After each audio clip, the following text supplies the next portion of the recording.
I see you. Your eyes. Your hands. Your chips. Everything.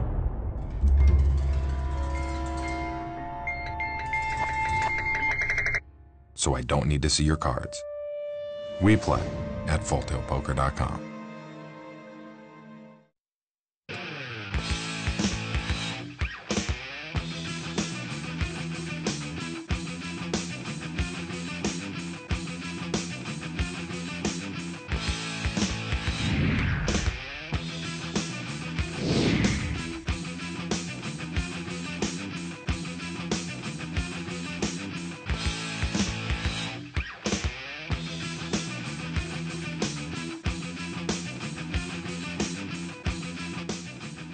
I'm Diego Cortez. Adam Schoenfeld. Welcome to The Scoop. Full Tilt Poker presents The Scoop.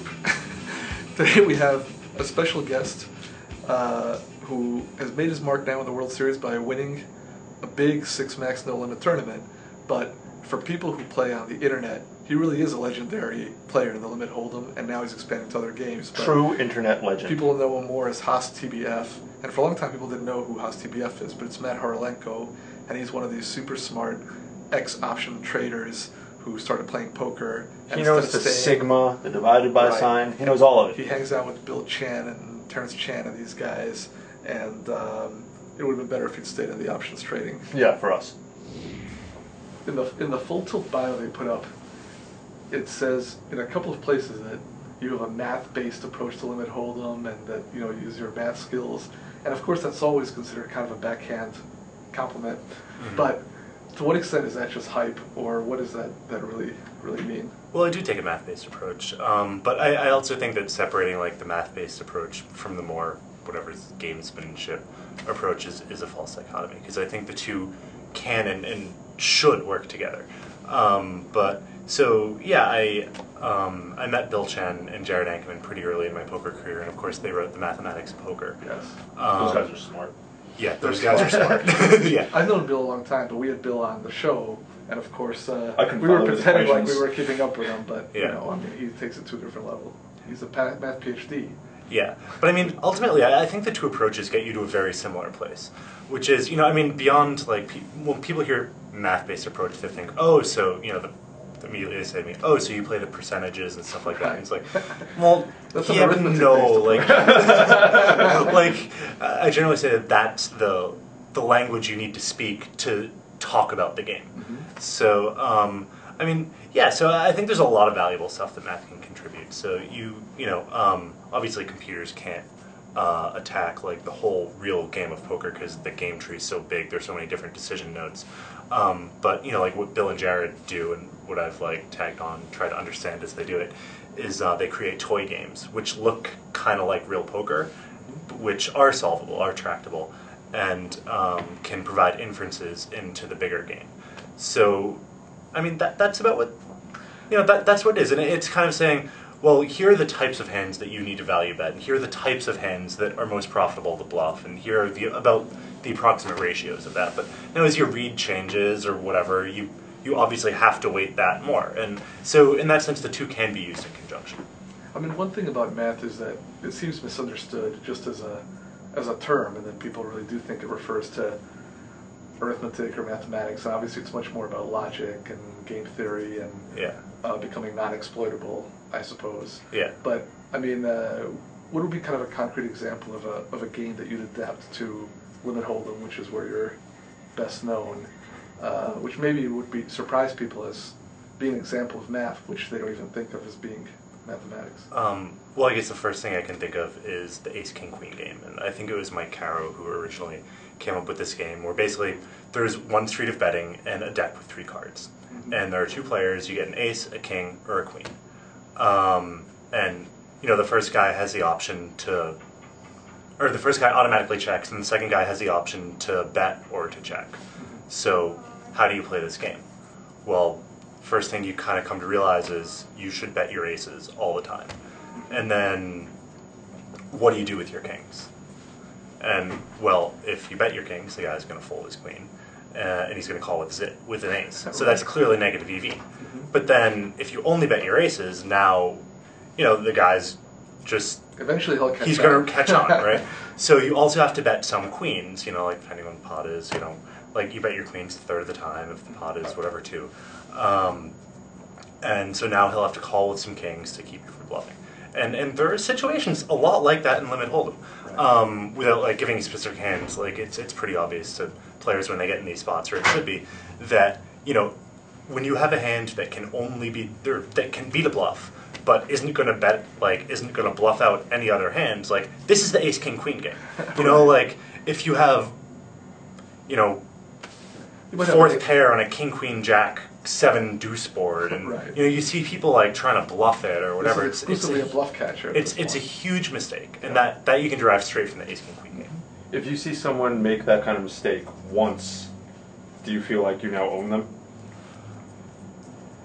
Own is a big word, but I feel pretty excited to be at the table with them. Yeah, I thought these are more formal. Yeah, I feel pretty excited to be at a table because like mistakes like that are like very clearly mistakes. I don't care, who it is doing. Right. There's no way to defend it. Sometimes I feel like people get a bad rap. They might be trying some very aggressive play.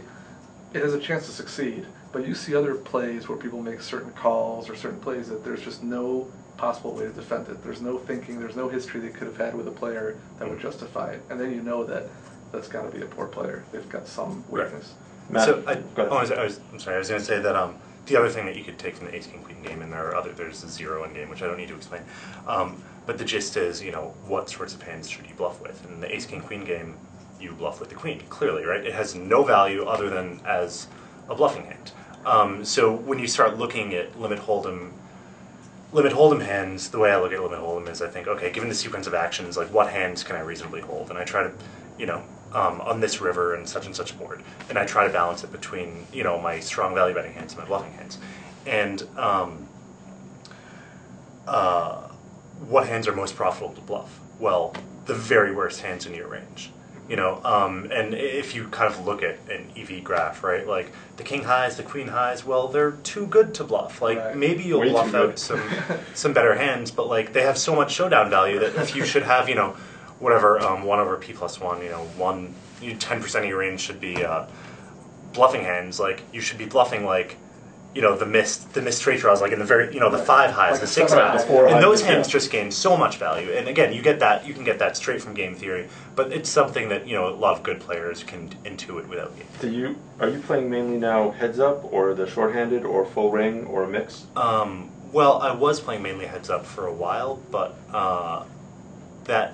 those games don't go so much anymore. Right. So I've actually transitioned to playing a lot of mixed games. I love playing mixed games. It's interesting, and as much as I love Limit Hold'em, it does get a little old after a while. So I've been playing 8-game mixes like horse, or the horse plus no Limit Hold'em, pot limit Mahan, triple draw.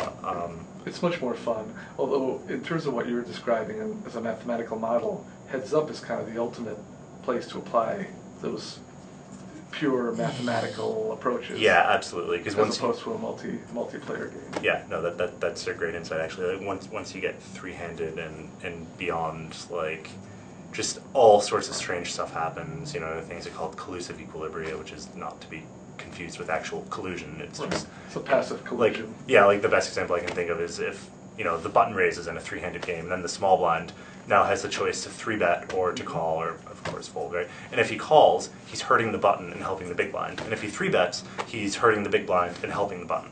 And for him, it's probably close to an EV neutral decision, but like all these strange things start to happen in multi-handed games. I mean, if they do come up with a computer that can actually beat top-level players, or or a real super bot, the first one you would imagine would be a heads up. The first one for a very, very, very, very, very long time will be heads up. Like heads up poker is so much smaller than 3- and 4-handed. Like, yeah, I think heads up Limit Hold'em is in danger of like having some good bots come out. Like the Sox bot, I played it last year. It plays pretty well, and at some point, like it's hard to say, does it play better, does it play worse, because you kind of get a sense of what it's doing, and you just think, well, I'm right, and it thinks, well, I'm right, and you don't really know until you play like 100,000 hands against it. But it's probably exponentially harder to have a 3-handed bot. Way beyond exponentially for Yeah. Yeah, I think that's a high long way exponent. off. Yeah, right. What you mean?